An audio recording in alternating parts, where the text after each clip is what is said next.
It's been a while since we've done a keyboard video, but we do have an exciting one with us today. This is the Zoom75 TIGA, which is inspired by Ultraman TIGA. And we just found out that the name TIGA actually has its roots in Bahasa Malaysia and Indonesian, which means three. So we're gonna call it the TIGA because we call it TIGA here, but TIGA sounds more formal.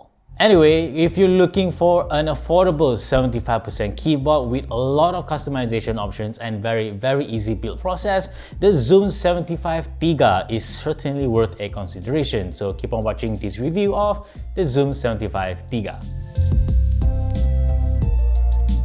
At the time of this video's recording, we only have the IC of the Zoom75 TIGA to refer to, so we don't have the complete information just yet. Nonetheless, this is said to retail from about $200 US, which is a slight price increase from the predecessor. Just like Meletrix's newer keyboard releases, the Zoom75 TIGA has 4 different mounting styles. There is silica gel particle, split O-ring, elastic bar silicone, as well as the classic top mount. We opted for the elastic bar silicone mount for this particular build because it is the easiest one to do, that's one, and also it provides a good balance between a firm and a soft typing experience. Speaking of an easy build experience, the Zoom75 TIGA can supposedly be assembled in only 30 minutes. Many components are already pre-installed. The bottom part here, which looks great by the way, already comes like this straight out of the box. All I needed to do was to just install the PCB, put on the top case, and I'm done. Okay, that is a bit of an oversimplification, but not by much. I just needed to ensure that the pogo pins connecting the PCB to the USB-C port is properly aligned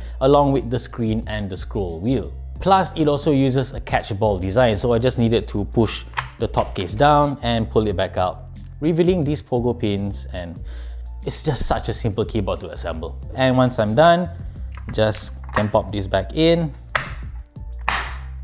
and we're good to go. Now let's talk about the things that I like about the Zoom75 TIGA aside from what I've already mentioned. First of all is the sheer customizability of this keyboard. Aside from the 4 different mounting styles, there are also 3 different foam materials that you can choose from. There's the normal foam, pour-on foam, and even something called cork sandwich. Yes, that is what they are calling it. Essentially, the switch pad and the plate foam are now made of cork, and this is what we've used for this build, and they say it can provide a crispy sound profile, and if you hear it for yourself,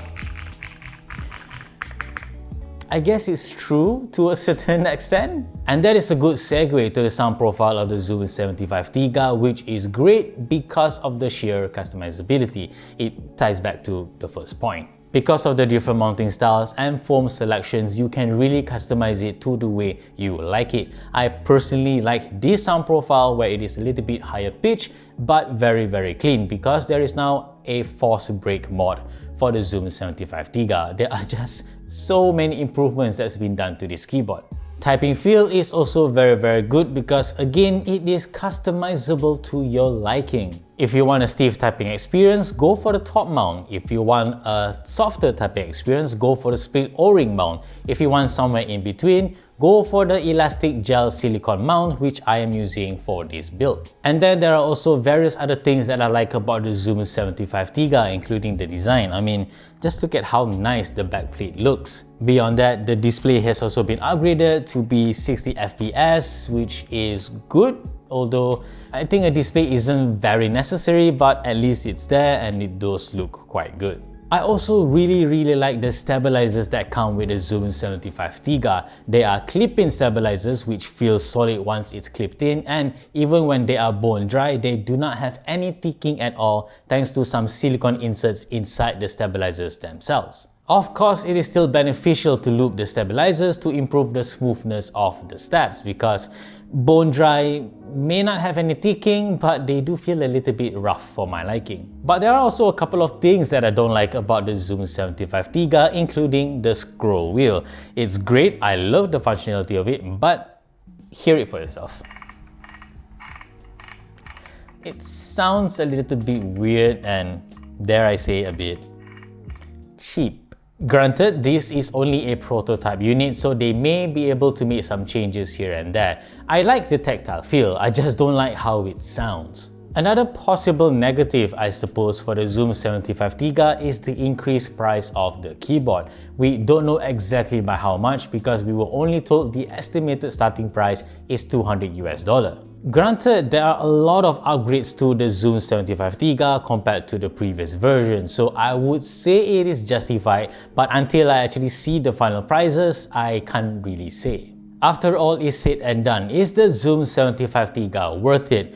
Well, even in a market that is filled to the brim with excellent, affordable keyboards, I would say this particular board still stands out. While I don't know exactly by how much the price increase is, I do think it should be justified because Meletrix does price their keyboards very competitively and fairly. Okay, so if you are keen to get the Zoom75 TIGA, do keep a lookout for the group buy sometime in late October to November.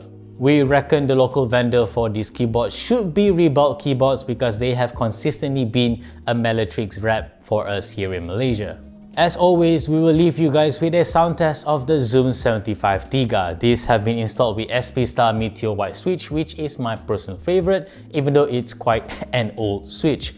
Like this video if you liked it, subscribe to our channel if you haven't already, and always stay tuned for more good stuff to come here on this channel and Nextrift.com.